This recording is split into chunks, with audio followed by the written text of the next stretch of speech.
Hello friends, this is Vineet. Welcome to my YouTube channel Techies Hub.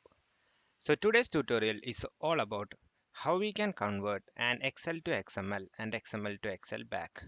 So why I am doing this is like there are various situations where when you're working on Excel and when you push it to Git or something, there will be so many conflict issues, but you will not be able to understand which row the issue is happening, and you have to do a lot of work to make the Excel work so that you will collect the Excel from everyone, then you will cross check it, and then you will finally push one Excel with all the details. So in order to prevent this, so what we are trying to do is like we will first convert all the Excel into XML, then we will push it into JIT. So at that time, if there are any conflict issues, then it will be shown in the Visual Studio, and then you can easily resolve it and you can push it to the Git. And during the execution, what we will be doing, we will be converting this XML back to Excel, and then you can use the Excel however you want. So in order to do that, I have created two methods, one to convert the Excel to XML and other to convert the XML to Excel. So I will start going through the methods. So the first method is all about Excel to XML. So there are several ways we can do it. So if you have so many Excel in a folder, then you have to find out all the file and then you have to iterate through those files. So that's how I have done it. So I am collecting all the Excels from this file path, which is having XLSX format. Then I am going through each of the file, that means workbook, and I am just going into each worksheet and I am creating a data table. So the sheet name will be the name of the data table. So you can see the data table is equal to sheet name. Then what I will be doing is first I will be finding out the column of the sheet, column name of the sheet, and then I will be adding as data table columns. And at the same time I will be adding that as the first row in the data table. So we have the data table column name same, and the first row of the data table will have the column name explicitly. So the reason is like so that I can just write this row as the first row of the Excel. So I will have the all the column name. So that's what I am doing in this for loop. So here I am adding into the data table column name, and then I am started adding the rows to the data table. Finally, I am adding the data table to a data set. Then I am saving it as the same name as that of the Excel. So that's all about how I am doing the uh, Excel to XML. So I have a folder data in this. I have one Excel. So I have already created the XML. I will delete it. And I will open the Excel.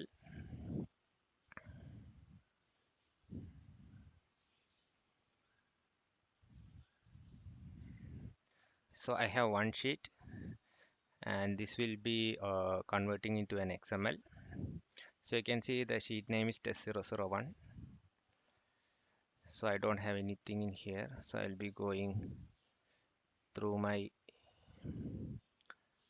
test convert Excel to XML, and then I will run it.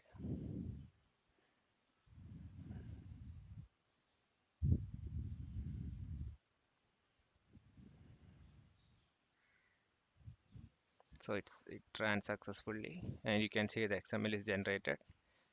So if I open the XML, you can see the first row will be the column name that I have already mentioned. Then after that, it will be having the rows with the different records. So this is the sheet name. So this is the XML that I have generated. Now I have one more folder where I will be copying this XML in order to generate the Excel back. So that is the XML folder.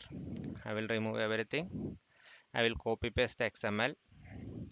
Okay, then I will go to my second method. So here also I am doing the same logic. I am getting all the XML file from the path. Then I will be going through each of the file. I am creating a data set here. And with the XML reader, I am just reading all the XML. That means that data in the file into a data set.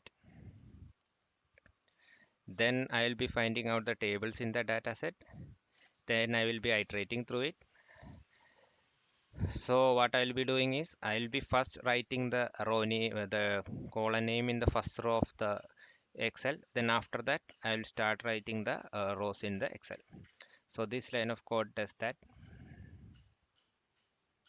And before that, what I am doing is I am making the table name with the same as that of sheet name. So what I did there is I made the data table name same as of that of worksheet. Here I am doing the opposite.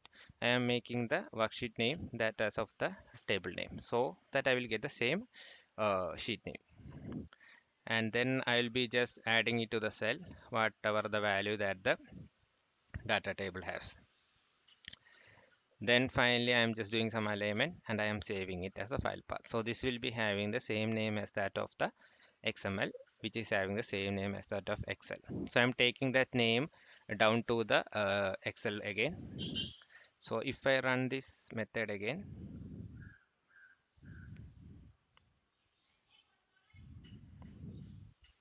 so that is also done. So you can see an XML got generated, an XLSX got generated with the same name.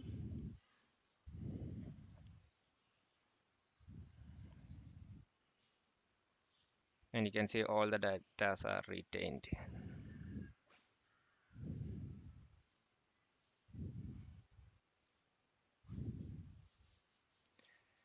So actually that's pretty much about how we can convert the Excel to XML and vice versa. So I guess this will be of some use to someone who is having issue while merging the Excel into Git. Thank you for watching the video. Have a good day. Bye.